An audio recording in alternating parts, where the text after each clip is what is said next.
has taken over. Let's go. It's Ferrall. Coast to coast. Steaks, chicks, stacks. You and I are going to make a lot of money. It's Ferrall, coast to coast.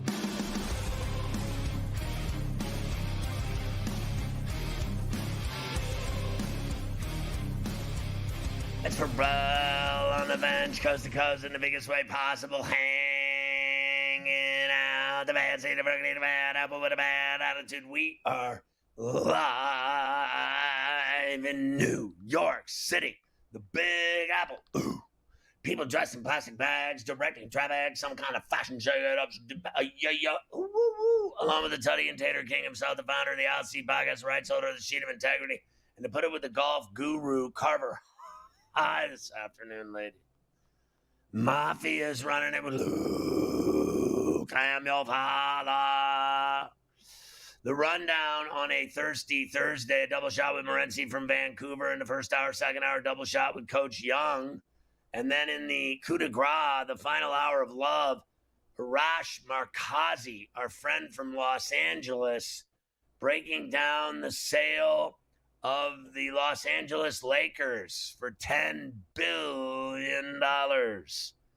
Man, is there a lot of afternoon Brian Daboll today around the show. 9 games in the afternoon, and it has been evolving rapidly, including Caglianone's first home run for the Kansas City Royals, Mike.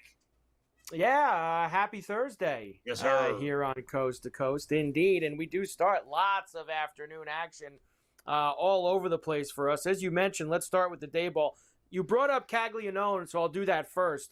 Your boy, Jack, first Major League homer. We've been waiting about 2 weeks for that. Of course, we had given up on him at this point, but if you stuck in there, you got a pretty good price for him today. I just watched the highlight of it. Little high-rising fastball that he absolutely tanked into right center field. So Caglianone gets his first homer. Our boy Vinny Pasquantino also with a homer in that game for the Royals as they have a 3-0 lead.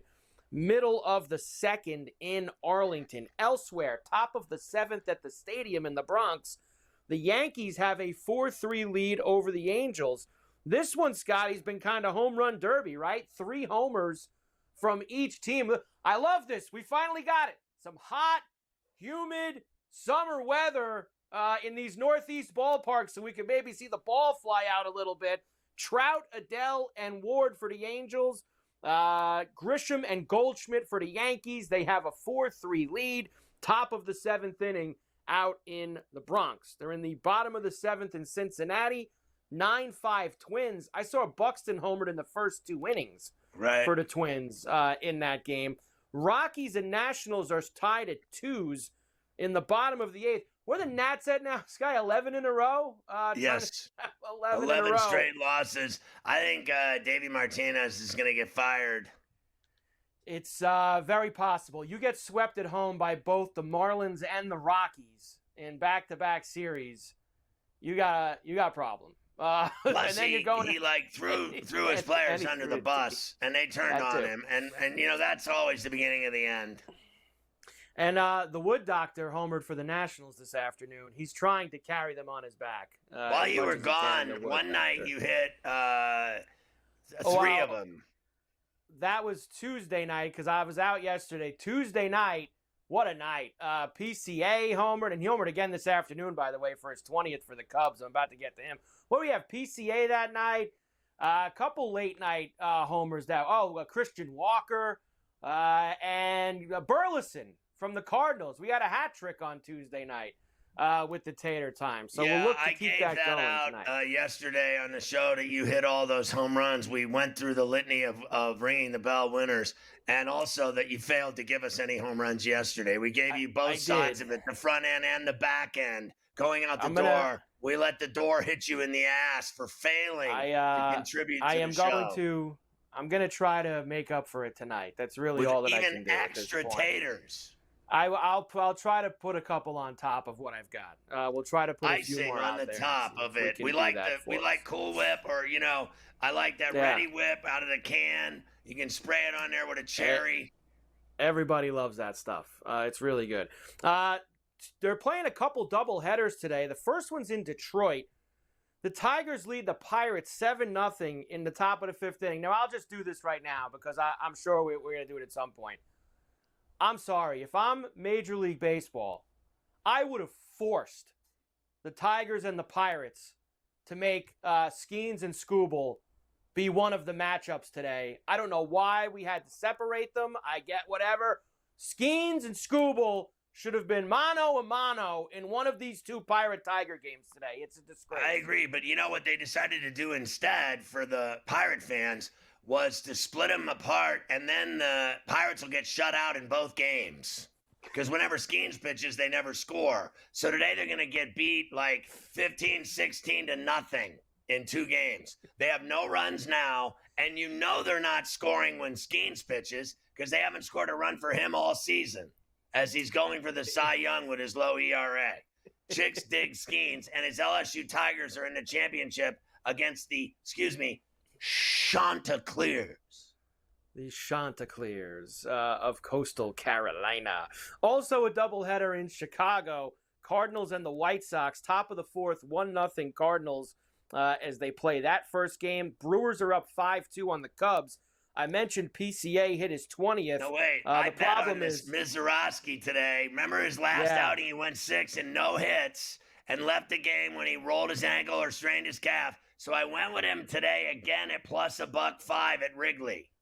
And then they didn't pitch him because he was supposed to pitch last. He was supposed to pitch last night. They got rained out, and then today was supposed to be. They're on Peralta's regular day, so they pitched Peralta today. Well, thank God because they're winning. They are winning. I think they're moving Mizorowski back one more day, and he's going to pitch tomorrow. If I saw that report correctly. Well, either way, Brewers are up 5-2. Listen to this with Peralta. Does that make any sense? It went up to 108. I guess it said it opened at 108, closed at 108, but I bet Mizorowski at plus 105. So, what's the difference? I just want him to win. I need him to win the game. And watch them blow it up 5-2. They'll blow the game. Right. In the bullpen. They'll blow it. Because I think the lines also got crossed because Tyone was supposed to pitch against Mizorowski last night. And they did move Tyone to today. So Tyone ended up pitching today, but Peralta they kept on turn. So a little switching around to the pitching matchups. And we mentioned the Royals are up 3-0 on the Rangers. The Diamondbacks and the Blue Jays are starting basically right now, Scotty, is when they are starting. Ryan Nelson and Kevin Gossman here. Minus 170. Yes. The line got pumped up. Plus $1.30 for Arizona and an 8.5 as they're about to go in Toronto. Yeah, I actually, this game, the number was so brutal at minus $1.46 this morning. I wanted no part of that, but I'll do I still like Gosman. I'll take a shot. They kicked their ass yesterday, 8-1. Everybody was hitting. Everybody scored. And I'll run line it at plus 125 with the Jays. I'll give you the Giant game in a little bit because that doesn't start until 4 o'clock. I will tell you also we're watching the PGA, the Travelers, round number 1, TPC River Highlands, Cromwell, Connecticut, a legendary place indeed. Austin Eckroat goes out with the 8-under 62 this morning. He's 8-under, has the lead. Wyndham Clark, Rory McIlroy, Keegan Bradley all at 6-under. Cameron Forever Young at 5-under. But here's a problem. Scheffler's 4-under through 6 in the afternoon wave. Here comes Scotty Scheffler already, where he won last year. How about your East Coast guy, Keegan Bradley? He's in it. He always wins in the East, and I like your odds on him this week at what, 40-1? 40-1.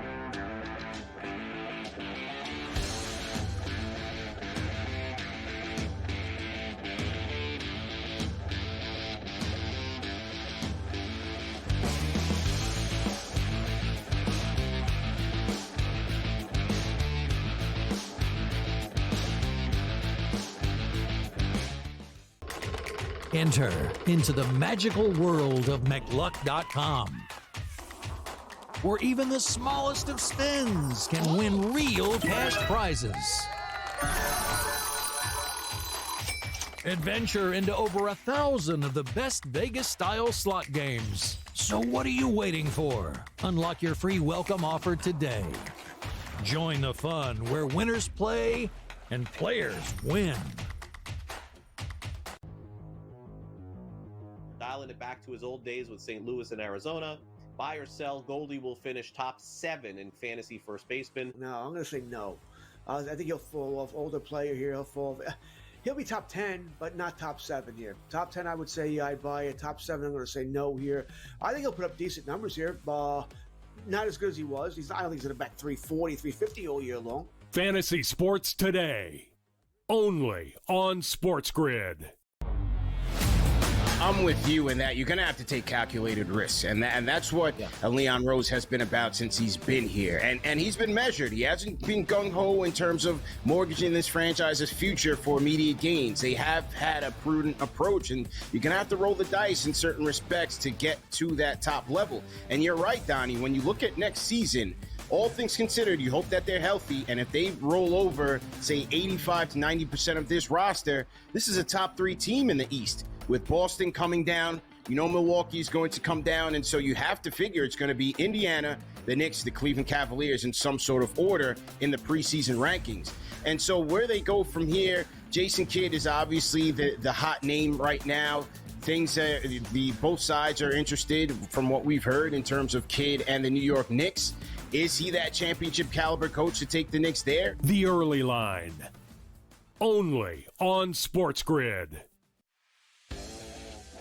Every 5 days, it's really exciting when Skeens pitches, and it's terrible watching him pitch because every time he pitches, they don't score. Having him hit the lineup probably would actually help when he pitches. There's no way to do it because you can't, but it's beyond frustrating. And the numbers will tell you, the books have adjusted. Ferrall Coast to Coast, only on SportsGrid.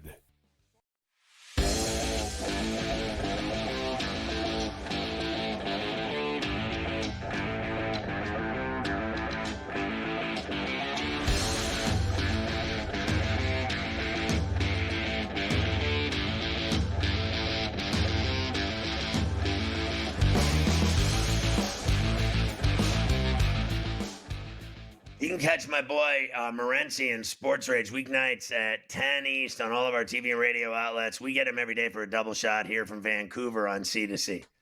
So I want to start with you on the Lakers sale, because later I'm talking to Rashmar Kazi out in LA about everything that went down. And I want to get your thoughts on it. I just want to say my opinion of Jeannie. So I knew her when I lived in LA, and her dad was in charge back then. And I never thought I'd see the day that she sold the Lakers. And I got to be honest with you, I think she's 63. I think I said yesterday, if she would have waited 10 years, I think they would have been worth $20 billion. But then again, she sold them for $10 billion. And and still owns 15% of the team. She's set for life. She already was, but now she really is. Now it's really locked in. Her future family, everyone that she knows that's in her family, and then some, going generations with that kind of money. Well, exactly, Scott. She has the best of both worlds as well. So she cashes in. She was already obviously set for life, but now she has, serious money. She's a big philanthropist, right? So I guess there's no one really next in line that she wanted to leave the team to, so to speak.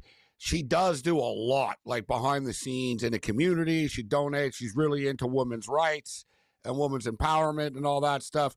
In fact, she created that WOW Wrestling League, which is the woman of wrestling. It's on syndicated cable on Sunday nights at 1 a.m, Right. type of deal. But she supports it, right? So she has a lot of things going. I've always been a fan of hers. And $10 billion is a lot of money, Scott. The family paid $67 million for it. Now they cash out $10 billion. But what I'm fascinated by was the fact that it's essentially the Los Angeles Dodgers that now own the LA Lakers. Yeah. And I've told people for years the Dodgers are the kingpins of that city.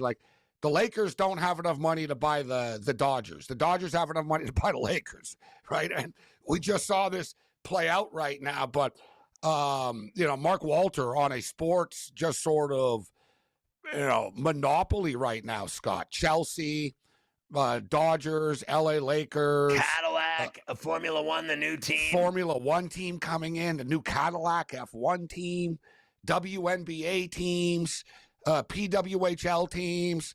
He basically owns a little piece of everything. That's kind of the world we're in right now.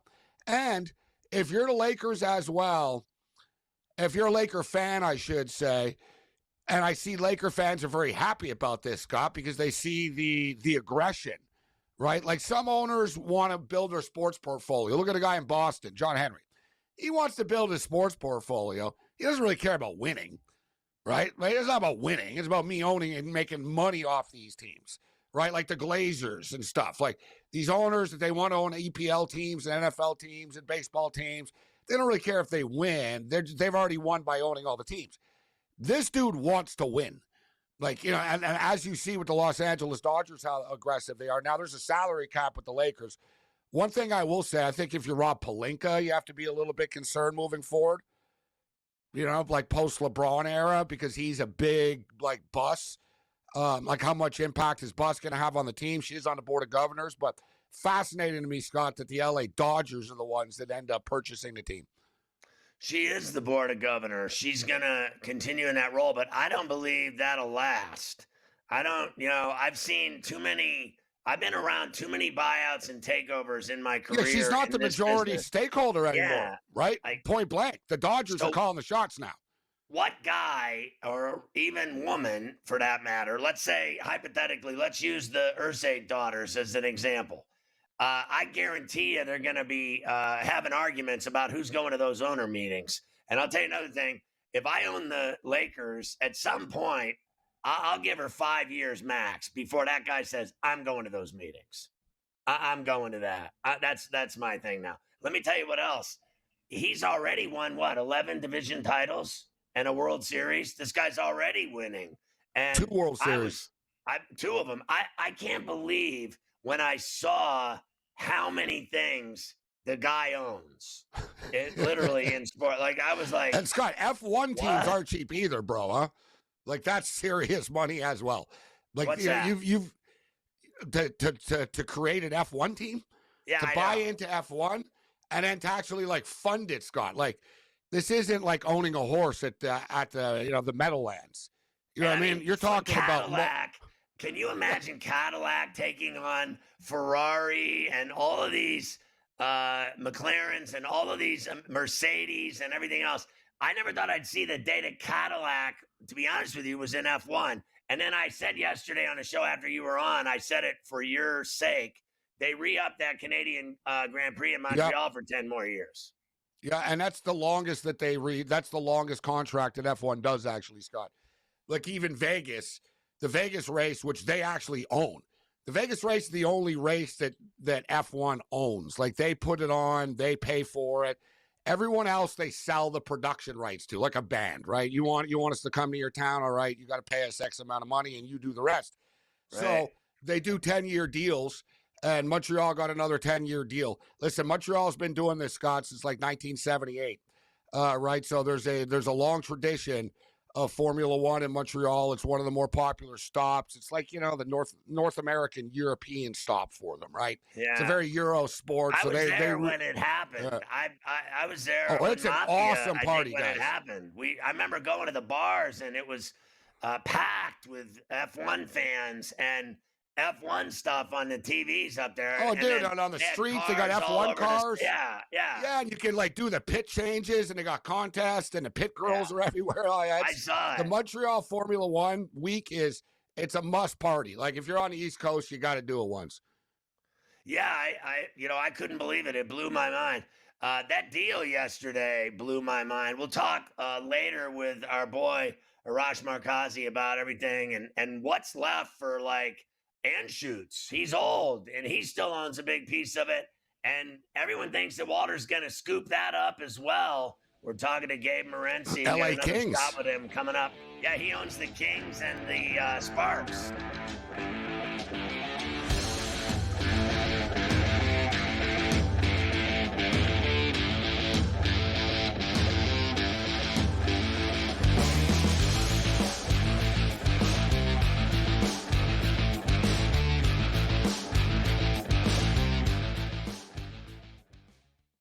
On June 25th at 7:30 p.m., ditch the guesswork.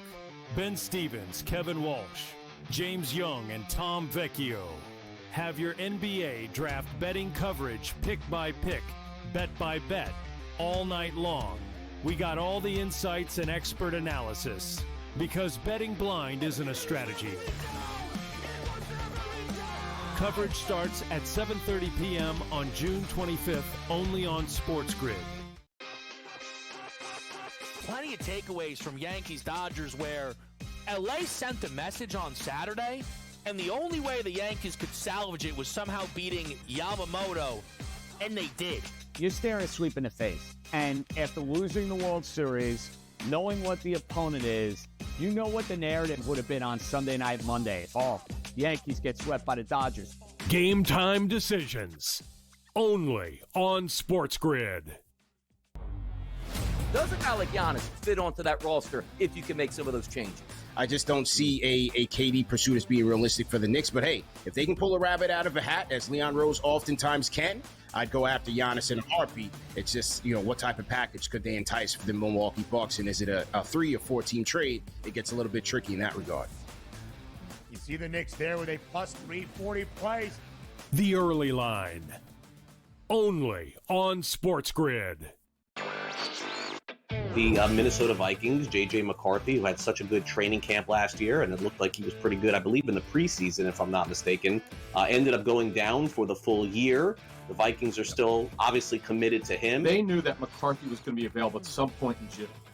And McCarthy actually went on record last week and confirmed 2 weeks ago he was cleared medically. He did work last week.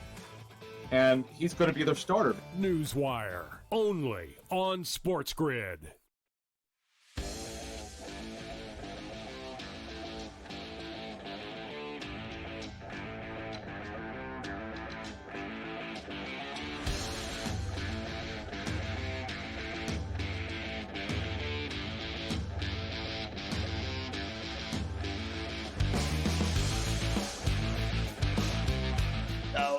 Several things I want to talk to you about. One, this Inter-Miami game's going on right now at the Benz in Atlanta against FC Porto. They're losing 1-0 to Porto. And it's pretty, empty, that stadium. I mean, the crowd is sparse. So, but it is, 3:30 in the afternoon. Looks like an Atlanta Thrasher game, Scott. I mean, it really does. And then, basically what that says to me is none of the brothers want to go to a soccer game. I mean, that's just all there is to it. No, and listen, you got FC Porto and Inter Miami, which is pretty cool. It's rare. You get a Portuguese side playing against, Inter Miami. Earlier in the week, bro, they had Chelsea versus LAFC. I don't know. Maybe it's just not a good idea to play international soccer games in the middle of the afternoon in Atlanta, Georgia. Yeah. I mean, the Georgia Bulldogs could have a practice right now and draw better than this. So, know your markets, guys. But do you know the traffic in Atlanta right now at 3:30 on a Thursday afternoon on Juneteenth in Atlanta, Georgia?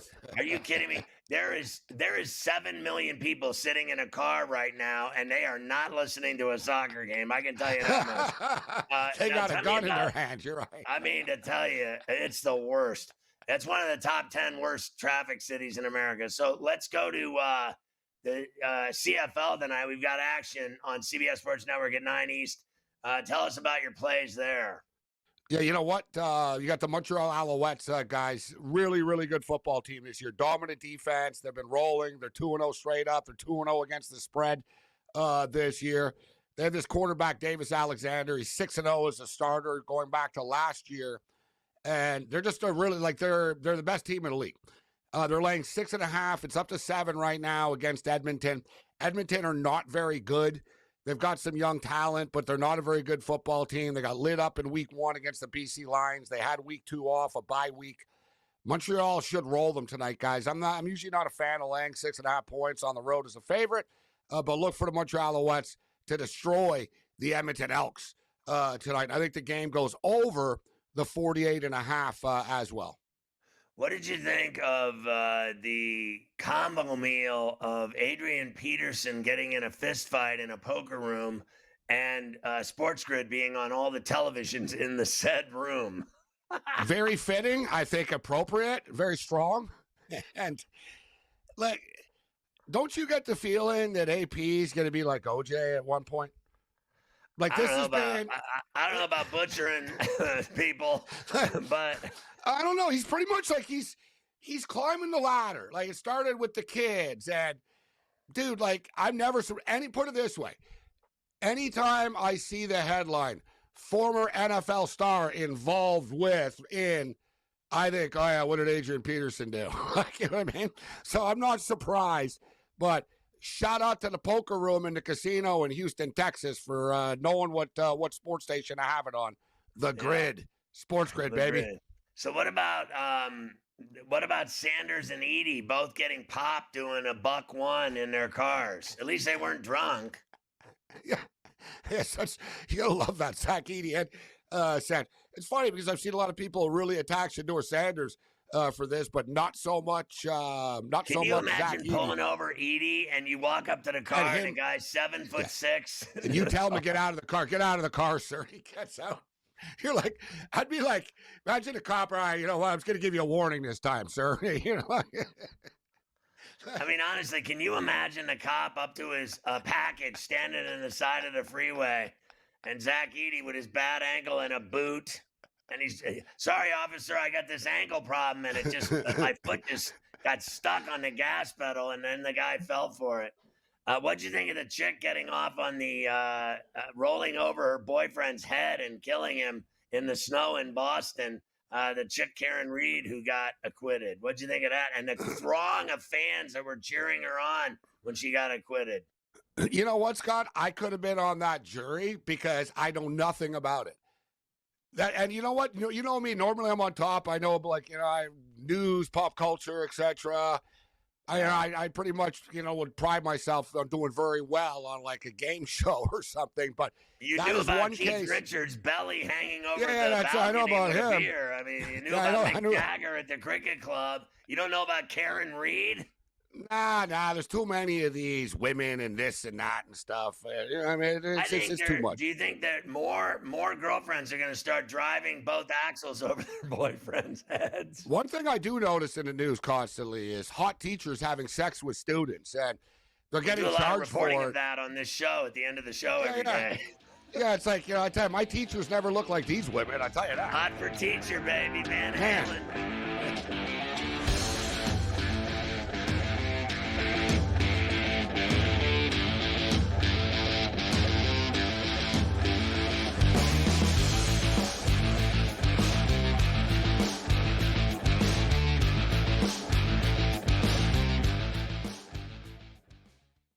On June 25th at 7:30 p.m., ditch the guesswork.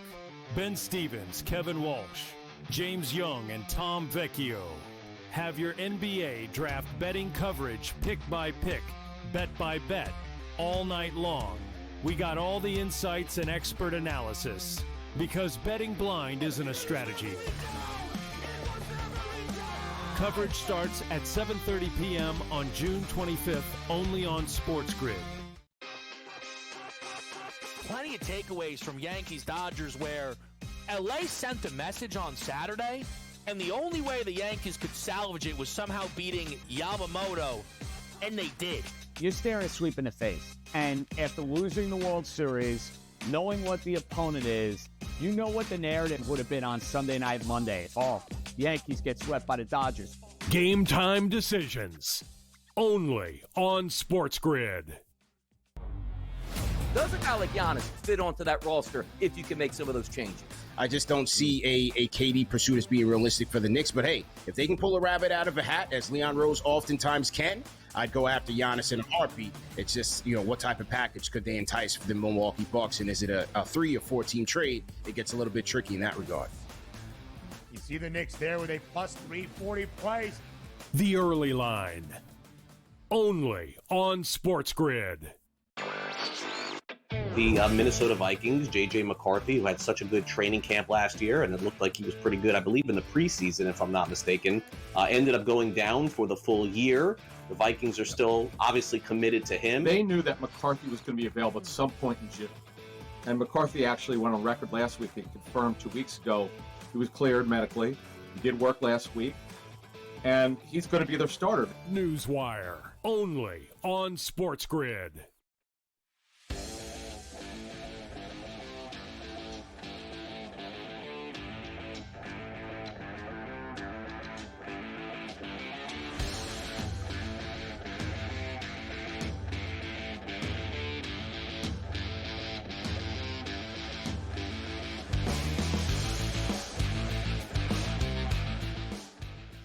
Bad enough what we do on this show than to get into politics. I don't like to go down that avenue, but I will say this, Carver Hyde, that is bizarre to me that ICE is trying to get into Dodger Stadium to set up some covert bust at the Dodger game tonight with the Padres, and the Dodgers aren't having it. They're not letting them in, and that's the funny thing about it is that guy doesn't listen to anybody, Trump. He does whatever he wants. If you don't let him in, they'll go in anyway. They'll start arresting front office people at the Dodgers for not letting them in.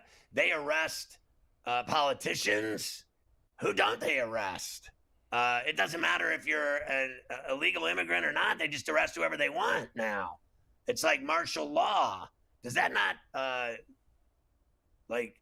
is that not fascinating to you that they're trying to now get into sports venues and busting people? That's not strange. Yeah, I didn't know that they were trying to do that tonight. I didn't know that. I obviously know what's been going on out there. It's happening right now, this very minute. I didn't know that it was extending to Dodger Stadium now is where they were going to find all this stuff out. Well, here's the deal, just so you know. So Dodger Stadium, they're at 40 games, and they've already drawn 2 million fans. So guess what happens tonight at Dodger Stadium when they play the Padres? There's not a seat in the house. Standing room only. I mean, it's a feeding ground of, I would guess, illegals. Why else would they want to be there? Yeah, I've gone to Dodger games. Believe me, there's a lot of people from other countries at Dodger games. Whether or not you can pinpoint where they're from, I can guarantee you, listen, you sit out in the bleachers there, good luck. If you were like wearing a Giants, I told you this before, remember Brian Stowe? If you wear a Giants hat and jersey to a Dodger Stadium and sit in the bleachers, I mean, you got about a 7 in 10 chance of getting killed. Well, I'm sure that's not beaten, now killed, actually killed. There's been people stabbed, shot, stomped into a coma at Dodger Stadium. It is not a safe place at all. The parking lot is Vietnam. The parking lot is a tough scene. Look, it's and I'm sure it's like that with Padres now too, right? If you're a Padre fan at Chavez Ravine, I'm sure it's the same unwelcome. They'll be there next because that's even closer to Mexico, and you can take that any way you want. That's 5 minutes from Mexico. So how many do you think they think are going to Petco to watch the Padre games? Illegals. I mean, they think everyone's illegal now. They think you're illegal. It's possible. It's possible. You never know what could happen as you move along. Speaking of the Giants, who you just brought up, they are playing the last afternoon game that I'm going to give you right now. And they have the Guardians, of course, in. It'll be Gavin Williams and Logan Webb. About just after 4 o'clock East first pitch. Giants right now minus 180, plus $1.50 for Cleveland, and a 7.5. I mean, there's no way I'm betting against Logan spinning a web at Oracle where he does his damage. The guy wins in that ballpark like no other. I think he's the play today. They lost the first two of the series. They've already lost the series. I'm going to run line it at plus 122, and the Giants go off today, finally. Finally, they did lose last night, but Webb has been excellent at Devers home. will hit one out today. If he doesn't, he will this weekend against the Red Sox. You know you that. got that right. He's going to get one this weekend. I'd rack him up every day, Friday, Saturday, and Sunday. One of them's going to pay. And ball's already flying out in Toronto. 2-1 Diamondbacks, bottom two. Eugenio Suarez for the Diamondbacks and Alejandro Malkin for the Jays in the early going here. Yankees now lead 5-3. I believe they're in a rain delay. I guess a storm came through Yankee Stadium. So they've got to wait that one They're saying, out. All right. Mike, vicious, just horrific storms from now until like 10 p.m. tonight in New York City and everywhere. Like dangerous storms, dangerous high winds, dangerous hail, dangerous lightning, flooding, flash flooding, all happening between now and 10 o'clock tonight, allegedly. And obviously, Cromwell, Connecticut, not New York City, but, a little bit further east of the tri-state area. The flags have been whipping recently, and they just showed some radar there. Looks like they might get some of those thunderstorms as well here in the near future as the wind is really picking up. We can never just have a nice day. It was sunny and hot today and perfect, and now it looks like the world is ending in about an hour. Yeah, it's got that kind of look to it, that's for sure. It could be over this season for the Indiana Pacers tonight, Scotty. Game 6 of the NBA Finals at the Fieldhouse in Indiana. Of course, Oklahoma City with a chance to wrap things up. Why don't we start today with head coach Rick Carlisle? Of course, they are going to need everything they got. Halliburton, it sounds like, is going to play. How effective he's going to be. How effective he's going to be is a whole other story. He's not. But Carlisle knows that they are going to need the Fieldhouse crowd behind them tonight. Here he is. Yeah, I mean, we've been in this position before. We were in this position last year in the New York series. We were down 3-2, and we were coming back home. And so what we need to do is buckle down, stand strong, where we should, and I anticipate one of the best crowds in the history of Gainbridge Fieldhouse, and we got to find a way. And the ultimate is to get to a Game 7. That's the ultimate privilege. It's the ultimate experience in sports. But we've got to take care of home court tomorrow to do that. Okay, tomorrow is today, it's tonight, and it's at 8:30 on ABC. And I'll tell you what, I'm not concerned about what Halliburton can give me because we've already seen what he can do on that calf. He can do nothing. He had 0 points from the floor. He had all his points at the line. He had, 4 points in the game? Over 6 from the floor. His shot was short because he couldn't get off the ground. He was turning the ball over. He couldn't get to his spots. He couldn't get space. He couldn't do his legendary step back shot, which is, step in, big step back, and then the teardrop three that he shoots. He couldn't even get that going because he can't have that big step because his calf keeps giving out. And then you listen to the broadcasters tell you you can't even tell that he's injured the way he's moving around on the court. Which I think Breen, Richard, and Doris are tripping because I could tell that he was injured. He was limping, and obviously he could run, but not effectively. He had no speed. He had no burst. He had no step. He had no game. So, in my opinion, I really believe Siakam, Mathurin, Turner, McConnell, Naismith, Nebhard, and Obi-Wan Kenobi all have to have more productivity from each one of them. I don't think you can get more than 18 from McConnell ever. In fact, I think he's 10 to 18. But I think Toppin has to have a big game. I know Mathurin has to have a big game. I know Siakam has to have a big game. And Turner was kind of bad as well. He's got to shoot the ball better because he hasn't shot the ball well in a few games now. If they expect to win tonight, they got to have everybody do better because I don't think Halliburton's carrying them tonight in any capacity. He might have a decent game, maybe, but I doubt it. Yeah, look, it's very rare, especially at home. His numbers is 12.5 for Halliburton tonight for points. 12.5 points is his number. And he's usually at that 19.5 number, right? Like when we're talking about props. Yeah, especially at home. It's usually a little bit more at home. And McConnell's 10.5 tonight. So you need McConnell. You're going to need more out of McConnell. That's what the sports books think of his calf injury. Okay, yeah. I know that. Yep, that's precisely it.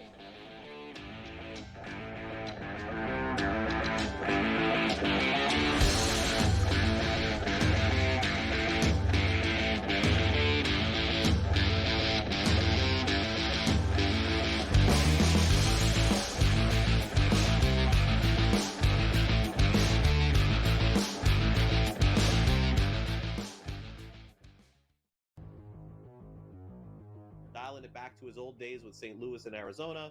Buy or sell, Goldie will finish top 7 in fantasy first baseman. No, I'm going to say no. I think he'll fall off. Older player here. He'll be top 10, but not top 7 here. Top 10, I would say I buy it. Top 7, I'm going to say no here. I think he'll put up decent numbers here. Not as good as he was. I don't think he's going to bat 340, 350 all year long. Fantasy Sports Today, only on SportsGrid.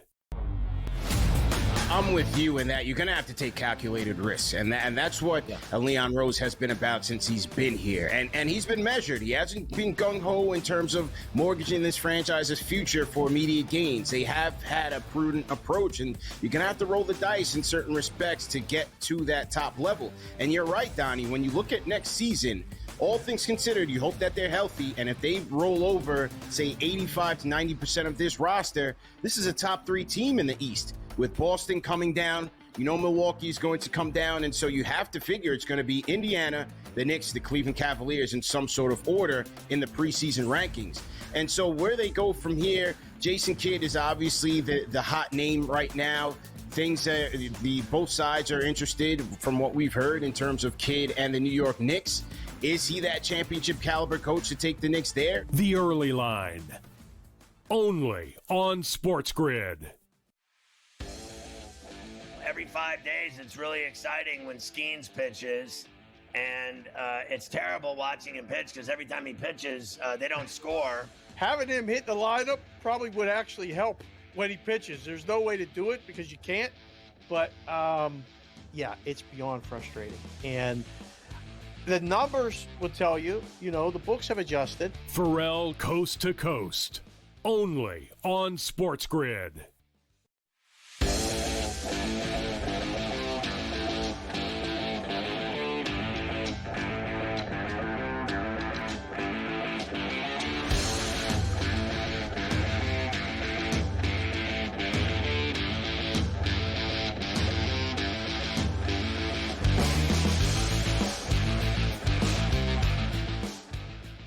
All right, so we're talking about the NBA Finals Game 6 tonight at the Gainbridge Fieldhouse in Naptown, and it's all on the line for the Pacers. They either win or they're finished, and if Oak City wins, they win their first championship in their team's history. They certainly do, and of course it could be a very big night for SGA, Scotty, especially if they win. Most points in a single season and postseason combined since 2000. Harden, 31.66. Durant, 31.56. SGA, 31.22. If you want to do a little math here quickly with me, that means if he drops, 45 tonight? He'd win it. And he would be the all-time since 2000 with the single season. Here he is on the growth of him and J-Dub, especially throughout this season and postseason. Yeah, it's been fun so far. I think both of us just trust each other, have the same mindset, winning mindset, want the best for each other above all. Me and him are also just like naturally really good friends. We talk all the time on and off the court, are always together. So that helps me for sure. And then we just use our experiences together to grow. Whether I see something, he sees something, whether we feel something in the moment, both being out there, like we just use everything that we go through together to grow on and off the court, and it's helped us so far. Listen, that you got to take advantage of that now while that window's open, because every other great pair in history eventually, for the most part, ended up hating each other. I could go on and on. Don't get me started with Kobe, Shaq, Pippen, and Jordan. I already am seeing, in my view, a splinter in Boston with Tatum and Brown. I think they both want the ball. And you've already seen this guy, Tatum, when he didn't play in the Olympics, how mad he got. These guys are all eventually selfish when they become superstars. When you're a star, it's one thing. When you become a superstar, then you start getting real selfish with, it's my, all me, my, I. This is my team. I'm the one with the ball in clutch time. I'm the one that gets the ball for the last shot. I'm the one that handles this team, runs this team, and I'm the voice of the team. Eventually, see, I think they're young. So young and dumb. I think they're just having so much fun right now. They're like, wow, we're 68 win. Now we're in the finals. We're one win away from a championship. Everybody's best friends in the beginning. That's just a fact. Don't get me started. I could go on and on. Isaiah Thomas. I could talk about every team eventually splinters. I talked about it yesterday.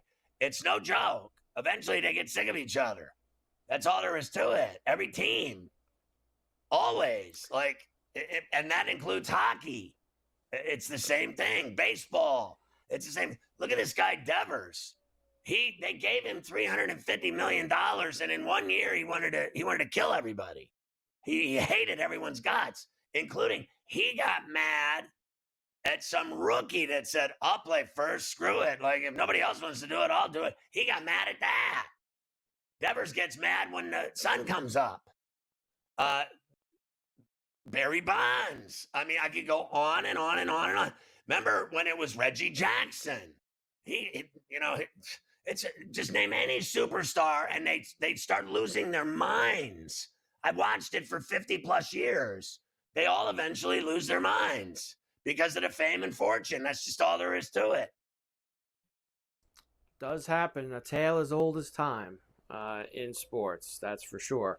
Let's hear from Chet Holmgren next. Of course, he's had a pretty good series. He wants how does OKC close it out tonight? Aggressive. Got to be aggressive. Here's your boy Chet, Abe Lincoln. I don't think you can take the crowd out of the game. I think what you have to do Do you think? You're on the road. Attack every possession in a way that gives you the best chance to win the game. It doesn't matter if it's possession number 1, possession number 80, up 10, down 2. It doesn't matter. You have to attack everything, same intentionality, same effort, same focus, and trust that that'll help you win the game. Yeah, except here's the deal. In these games on the road, here's what's going to happen. They are going to scream all night long, and they're going to boo all night long every single call. And then they're going to yell, ref, you suck, on every single call. That's what's happening tonight. So the crowd is one way only. And so what they have to do is focus on not blowing games like they did, game 1. They blew that game. But I think in the last couple of games, they've taken over defensively the game. And then they get all the steals and the transition buckets, 22 turnovers the other night when they played the last game, 4 weeks ago. And here we are 4 weeks later with the next game. So, in my opinion, I hope it ends tonight. I know you won game 7. I just, what are we going to wait another month for the next game? Game 7? When is game 7? Sunday? Is that what it is? Sunday night would be. You know what Sunday is to me? It's like next month. Okay? Like waiting for these games I've had more fun in a dentist chair than waiting for these games. I really have lost interest in it waiting for these games. And then they start so late at night. Christ, by the time it's halftime, it's midnight. I mean, it literally goes on till like 4 a.m. and it never ends. And then you know exactly what's going to happen tonight with the crowd and the calls and the ref. They showed us who the refs were today. I don't want to know who the refs are because I'll know who they are within 5 minutes of their crappy calls that they make every night. It only takes 5 minutes for me to figure out who the crappy refs are. They do make their presence felt rather early in these games. They keep telling you, "There's Tony Brothers, greatest refs in the world. Look at this guy. My greatest refs in the world. These are the best at their craft. This is the best of the best. Only the best. Too bad they suck. I mean, too bad they suck. They don't suck as bad as those WNBA refs. I'll tell you that much. I don't know what's going on there. Somebody's going to get murdered. That league's got a whole other set of problems that they got to deal with over there. What game in the WNBA do you not see a fight? And chick fights are the worst. They really are. Over there. Scheffler, 5 under through 9. He played the front 9 and 5 under. He's going after I told you this week they're going to be 35 under this week. Yeah, it's not the U.S. Open. It's a joke.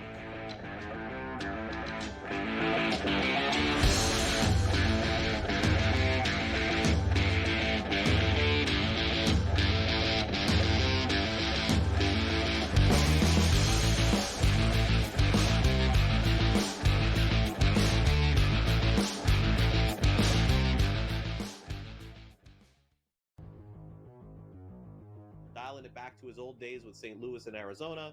Buy or sell, Goldie will finish top 7 in fantasy first baseman. No, I'm going to say no. I think he'll fall off. Older player here.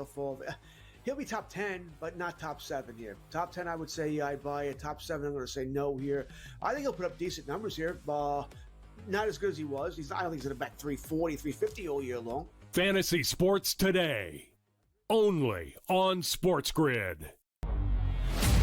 I'm with you in that you're going to have to take calculated risks. And that's what Leon Rose has been about since he's been here. And he's been measured. He hasn't been gung-ho in terms of mortgaging this franchise's future for immediate gains. They have had a prudent approach, and you're going to have to roll the dice in certain respects to get to that top level. And you're right, Donnie, when you look at next season, all things considered, you hope that they're healthy, and if they roll over, say, 85 to 90% of this roster, this is a top 3 team in the East. With Boston coming down, Milwaukee's going to come down, and so you have to figure it's going to be Indiana, the Knicks, the Cleveland Cavaliers in some sort of order in the preseason rankings.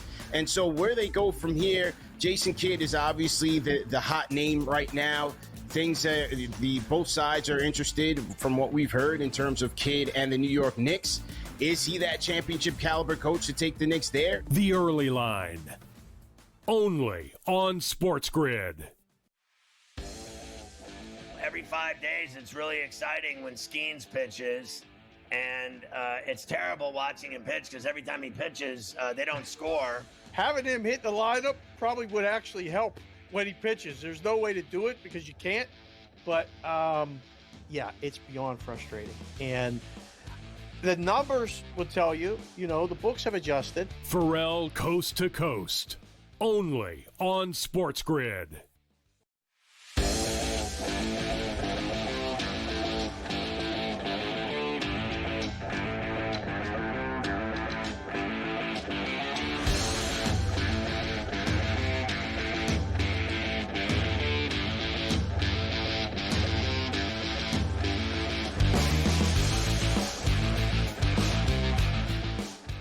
All right, so we're talking about the NBA Finals. J-Dub has been unbelievable in these games. He gets better every game.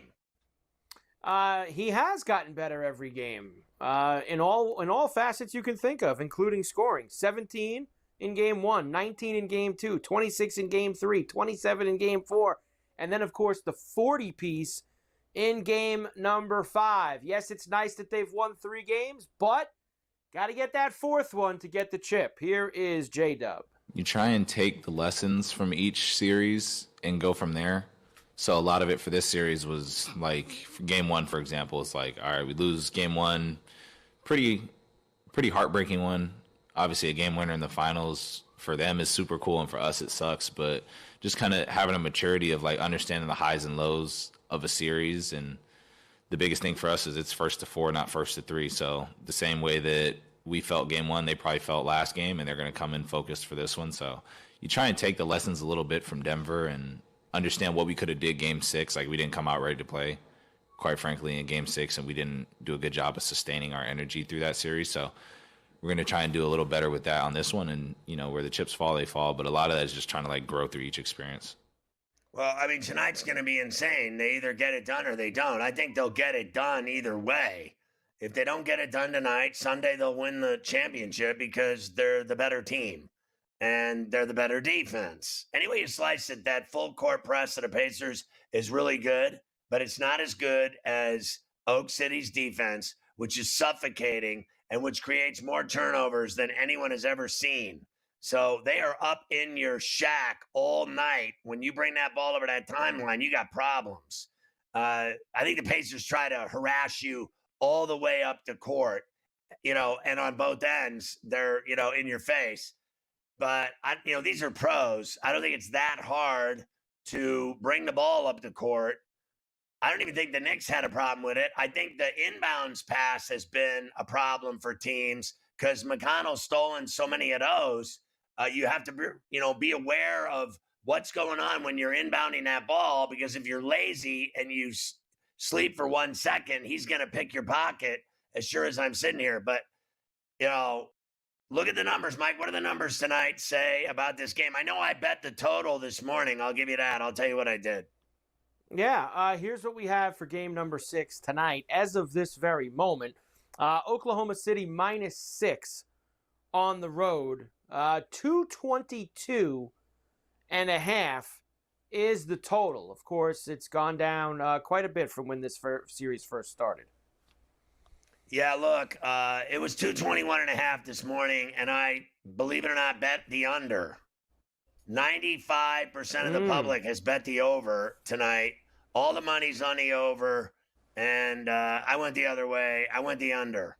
And I think both teams, if, this is going to be a war tonight, a war of attrition, and I think both teams have to play phenomenal defense if they want to win.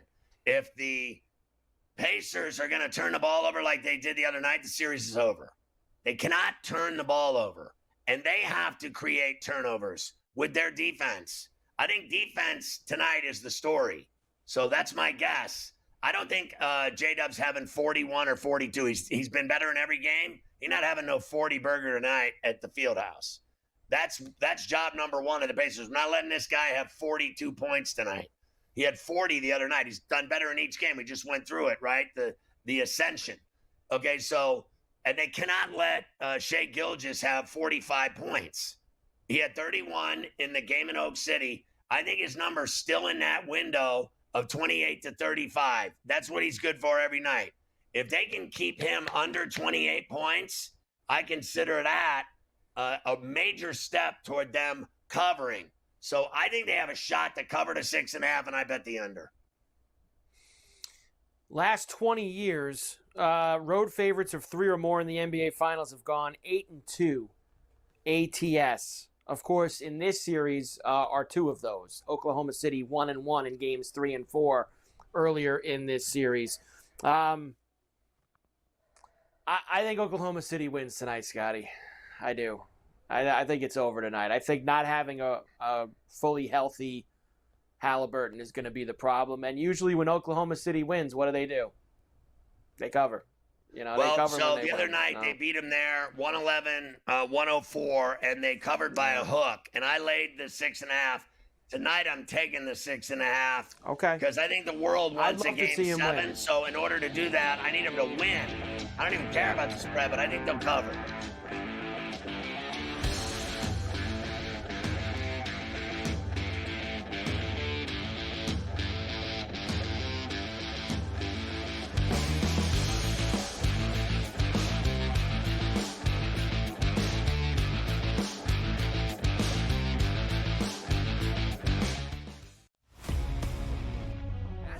Have awoken. Maybe they are the best team out in the West because a rooting interest for me, Tom, always the Mariners. Hey, they're finally getting the hitting back, but now that's starting to slide. We can make the case for the Rangers. They shore up some things. A team that the Rangers, you and I were both very high on coming into the season. They make a shot for the wild card, but I do think it's going to be a 2-team race between the Astros and the Mariners, and that's really about it. Yeah, it's a shame. Pro Baseball Today, only on SportsGrid. Does a guy like Giannis fit onto that roster if you can make some of those changes? I just don't see a KD pursuit as being realistic for the Knicks. But hey, if they can pull a rabbit out of a hat, as Leon Rose oftentimes can, I'd go after Giannis in a heartbeat. It's just, what type of package could they entice for the Milwaukee Bucks? And is it a 3 or 4 team trade? It gets a little bit tricky in that regard. You see the Knicks there with a plus 340 price. The Early Line, only on SportsGrid. Every 5 days, it's really exciting when Skeens pitches, and it's terrible watching him pitch because every time he pitches, they don't score. Having him hit the lineup probably would actually help when he pitches. There's no way to do it because you can't, but yeah, it's beyond frustrating. And the numbers will tell you, the books have adjusted. Ferrall Coast to Coast, only on SportsGrid. Dialing it back to his old days with St. Louis and Arizona. Buy or sell, Goldie will finish top 7 in fantasy first baseman. No, I'm going to say no. I think he'll fall off. Older player here, he'll be top 10, but not top 7 here. Top 10, I would say I buy it. Top 7, I'm going to say no here. I think he'll put up decent numbers here. Not as good as he was. I don't think he's going to bat 340, 350 all year long. Fantasy Sports Today, only on SportsGrid.